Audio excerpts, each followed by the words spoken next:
ఇప్పుడు ఈ తడిచిన ధాన్యాన్ని ఎలాంటి కోతలు నిబంధనలు లేకుండా వచ్చి తరలించాలి వెంటనే.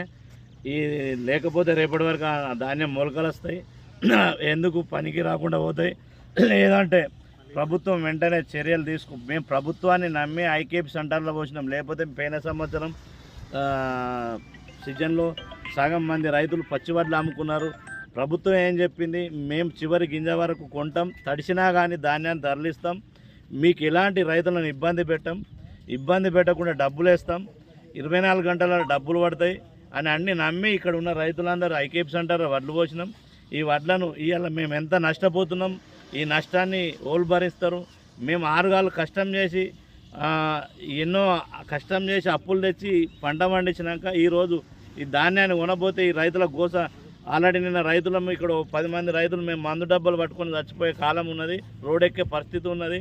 ప్రతి ఒక్కరం మా బాధ ఏంటంటే 6 నెలలు కష్టం, మా పిల్ల పాపలతోటి అందరం కలిసి కష్టం చేస్తేనే ఈ పంట మా చేతికి వచ్చిన పంట ఈరోజు నష్టం జరుగుతుంది. ఖచ్చితంగా వెంటనే ప్రభుత్వం స్పందించి ఈ తడిసిన ధాన్యాన్ని వెంటనే రైస్ మిల్కు పంపించాలని మా రైతుల పక్షాన మేము డిమాండ్ చేస్తున్నాం. ఒకవేళ తరలించని వెడల మేము రోడ్ ఎక్కి రోడ్డు మీద ఈ బస్తాలు రోడ్డు మీద పోసి అందరం ధర్నా చేస్తాం, ధర్నాకు కూడా దిగుతామని హెచ్చరించి చెప్తున్నాం.